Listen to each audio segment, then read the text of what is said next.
Hello বন্ধুরা, রবি 10 minute স্কুলের পক্ষ থেকে তোমাদের সবাইকে স্বাগত। আশা করি তোমরা সবাই অনেক ভালো আছো। আমি আনিকা মাহাজাবিন। আজকে আমরা আমাদের এই দ্বিতীয় অধ্যায় 2.1 এর অনুশীলনী শুরু করব। তাহলে চলো দেখি। প্রথমে 1 নম্বর আমাদের যেটা বলছে যে নিচের রাশিগুলো সমানুপাতে সাহায্যে লিখতে। ঠিক আছে, তো এটা আমরা শিখেছি। সেটা হচ্ছে তোমার এই 12টি খাতা অনুপাত 15টি পেন্সিল আর সমান সমানের পরিবর্তে আমরা দুটি অনুপাত চিহ্ন ব্যবহার করে থাকি। তো এরপরে আছে কি আমার 20 টাকা ও 25 টাকা। তারপরে আমি 20 টাকা অনুপাত 25 টাকা লিখবো। এরপরে আমরা এই লেখার অংশগুলো বাদ দিয়ে তারপরে এটিকে সমানুপাতে প্রকাশ করব। পরেরটির ক্ষেত্রেও তাই, পরেরটির ক্ষেত্রেও তুমি একইভাবে এটাকে সমানুপাতে প্রকাশ করতে পারো। তো এটি অনেক সোজা, এগুলো নিয়ে আমরা আর বেশি কথা বলবো না। এরপর আমরা 2 নম্বরে চলে যাই। 2 নম্বর আমাদের বলছে যে নিচের ক্রমিক সমানুপাতের প্রান্তীয় রাশি দুটি দেওয়া আছে, সমানুপাত তৈরি করো। ঠিক আছে, ক্রমিক সমানুপাতের ক্ষেত্রে আমরা যেটা জানতাম সেটা হচ্ছে যে তিনটি রাশি আমাদের ক্রমিক সমানুপাতি হলে একটি সূত্র আছে। সেটা কি বলতো? ওই প্রথম রাশি অনুপাত দ্বিতীয় রাশি সমান দ্বিতীয় রাশি অনুপাত তৃতীয় রাশি। তাহলে সেখান থেকে আমরা আর গুণন করে কি পাই? দ্বিতীয় রাশির বর্গ সমান প্রথম রাশি গুণ তৃতীয় রাশি। এখান থেকে দেখো আমরা যেহেতু এই প্রথম ও তৃতীয় রাশি জানি, সেখান থেকে আমরা দ্বিতীয় রাশি বের করে ফেলতে পারি। এভাবে তোমরা এই 2 নম্বরের অঙ্কগুলো করে ফেলতে পারবে। এরপরে আসো আমরা 3 নম্বর দেখি। 3 নম্বরের ক্ষেত্রে আমাদেরকে যেটা করতে হবে সেটা হচ্ছে এই যে শূন্যস্থান পূরণ করতে হবে। শূন্যস্থান পূরণের ক্ষেত্রে আমরা এই সমানুপাতের, ঠিক আছে, ধারাবাহিক সমানুপাতের একটি সূত্র জানি, সেটা হচ্ছে প্রথম রাশি ভাগ দ্বিতীয় রাশি সমান তৃতীয় রাশি ভাগ চতুর্থ রাশি, তাই না? এই প্রথম ভাগ দ্বিতীয় সমান তৃতীয় ভাগ চতুর্থ। ঠিক আছে, তো এখান থেকে আমরা সূত্র ব্যবহার করে, অর্থাৎ যদি আর গুণন করি তাহলে প্রথম রাশি গুণ চতুর্থ রাশি সমান দ্বিতীয় রাশি গুণ তৃতীয় রাশি। এখান থেকে আমাদের যে রাশিটি দেওয়া নেই, এখানে কোন রাশিটি দেওয়া নেই বলতো? এখানে আমাদের তৃতীয় রাশিটি দেওয়া নেই। তৃতীয় রাশি আমরা বের করে ফেলতে পারি। এই তৃতীয় রাশি হচ্ছে আমাদের 22। এরপরে আসো আমরা 4 নম্বর দেখি। 4 নম্বরে আমাদেরকে বলছে যে রাশিগুলো চতুর্থ সমানুপাতি বের করো। দেখো এখানে আমাদের 3টি দেওয়া আছে। 3টির ক্ষেত্রে এটি প্রথম রাশি, এটি দ্বিতীয় রাশি, এটি তৃতীয় রাশি। তাহলে চতুর্থ সমানুপাতি আমরা সহজেই সূত্রটি ব্যবহার করে বের করতে পারবো। প্রথম রাশি গুণ চতুর্থ রাশি সমান দ্বিতীয় রাশি গুণ তৃতীয় রাশি। এখানে অন্য রাশিগুলোর মান বসিয়ে দিলেই তুমি চতুর্থ রাশি পেয়ে যাবে। তাহলে 4 এর অঙ্কগুলো খুব সহজ, তোমরা নিজেরাই করতে পারবে। এরপরে আসো আমরা 6 নম্বর অঙ্ক দেখি।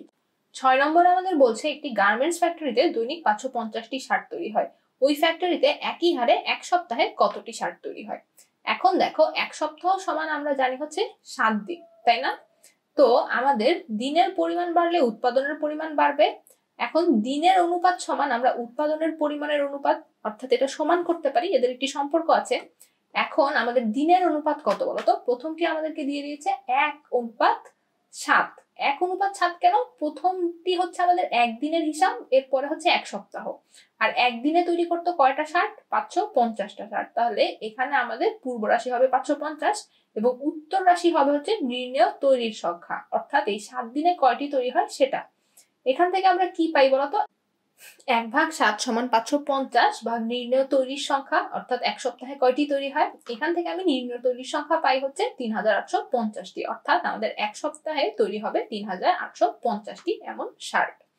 এটি আমাদের উত্তর। এরপরে আমরা 10 নম্বর অঙ্ক দেখব। 10 নম্বরে আমাদের বলছে যে সবুজ, ডালিম ও লিঙ্কন 3 ভাই। তাদের পিতা 6300 টাকা তাদের মধ্যে ভাগ করে দিলেন। এতে সবুজ পেল ডালিমের 3/5 অংশ এবং ডালিম লিঙ্কনের দ্বিগুণ টাকা পেল। প্রত্যেকের টাকার পরিমাণ বের করো। এখন এই ডালিম ও সবুজের ক্ষেত্রে দেখো, সবুজ ডালিমের 3/5 অংশ পেল। এখন ডালিম যদি আবার 1 অংশ পায় তাহলে সবুজ পাবে 1 গুণ 3/5, অর্থাৎ শুধু 3/5।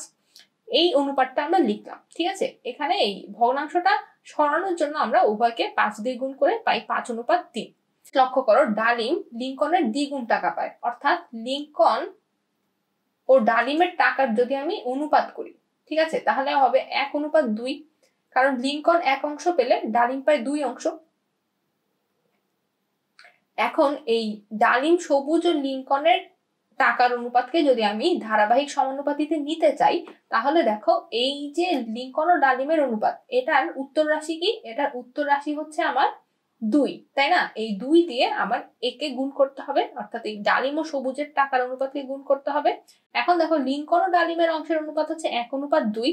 এখন এই অনুপাতের পূর্ব রাশি কত? 5।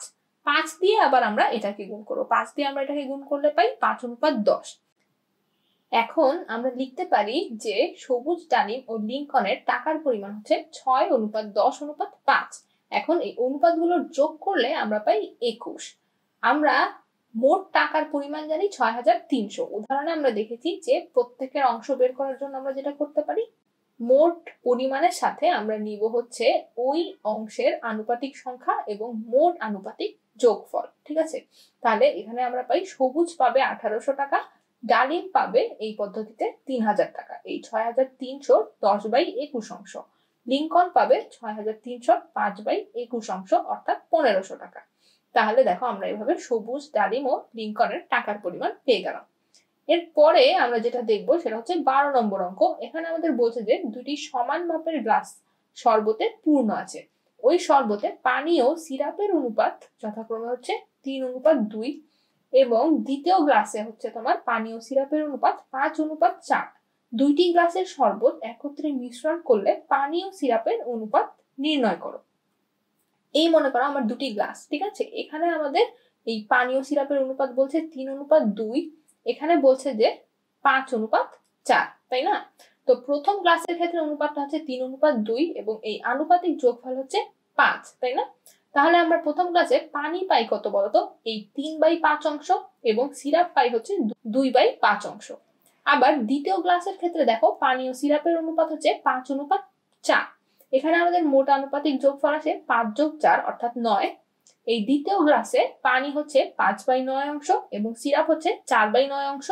তাহলে এই নতুন মিশ্রণে আমার মোট পানি কত অংশ বলতো? আমরা যদি এই দুটি গ্লাসের পানি একটি গ্লাসে নিয়ে আসি, ঠিক আছে, একটি গ্লাসে নিয়ে আসি এই দুটি গ্লাসের পানি, তাহলে চিন্তা করো আমাদের পানির পরিমাণ মোট কত হবে? এখান থেকে 3/5 অংশ আসবে, এখান থেকে 5/9 অংশ আসবে। আবার নতুন যে মিশ্রণ সেখানে সিরাপের পরিমাণ কত হবে বলতো? সিরাপ এখানে আমার কত ছিল? প্রথম গ্লাসে ছিল হচ্ছে 2/5, দ্বিতীয় গ্লাসে ছিল 4/9 অংশ। তাহলে সিরাপের পরিমাণ হবে হচ্ছে মোট 2/5 যোগ 4/9 অংশ। এভাবে আমরা পানির পরিমাণ পাই হচ্ছে 52/45 অংশ এবং সিরাপের পরিমাণ পাই হচ্ছে 38/45 অংশ। তাহলে নতুন মিশ্রণে পানি ও সিরাপের অনুপাতটা আমরা পেয়ে গেলাম 52/45 অনুপাত 38/45। এখান থেকে দেখো আমরা এই 45 দিয়ে যদি দুটি অনুপাতকে গুণ করি তাহলে পাবো 52:38। ঠিক আছে, এই দুটিকে যদি আমরা 2 দিয়ে ভাগ করি তাহলে পাবো হচ্ছে 26:19। এটি হবে আমাদের উত্তর। এরপরে আসো আমরা 15 নম্বর অঙ্ক দেখি। এটি আমাদের শেষ অঙ্ক দেখা এই অধ্যায়ে। এখানে আমাদের বলছে যে 3 জন ছাত্রের মধ্যে 4,200 টাকা তাদের শ্রেণী অনুপাতে ভাগ করে দেওয়া হলো। তারা যদি ষষ্ঠ, সপ্তম ও অষ্টম শ্রেণীর শিক্ষার্থী হয় তবে কে কত টাকা পাবে? এখন দেখো মোট তাদের টাকার পরিমাণ হচ্ছে 4,200 ধরো, ঠিক আছে। এখন শিক্ষার্থীর শ্রেণীর অনুপাত কি? ক্লাস 6, 7 এবং 8। তাহলে 6:7:8। এখন এই অনুপাতের রাশির যোগফল কত হবে? 6 + 7 + 8 অর্থাৎ 21। এখন দেখো ষষ্ঠ শ্রেণীর ছাত্র পাবে হচ্ছে এই যে মোট টাকা এর 6/21 অংশ, অর্থাৎ ওই অংশের আনুপাতিক সংখ্যা এবং মোট আনুপাতিক যোগফল। ঠিক আছে, তো এভাবে আমরা ষষ্ঠ শ্রেণীর ছাত্র কত টাকা পাবে, সপ্তম শ্রেণীর ছাত্র কত টাকা পাবে ও অষ্টম শ্রেণীর ছাত্র কত টাকা পাবে বের করে ফেলতে পারি। তো এই অধ্যায়ে আমরা এই পর্যন্তই অঙ্কগুলো দেখব। তোমরা এই অঙ্কগুলো খুব ভালোভাবে বাসায় নিজেরা একটু দেখবে। এর পরের দিন আমরা 2.2 নিয়ে আলোচনা শুরু করব। তাহলে ভালো থাকো, ধন্যবাদ।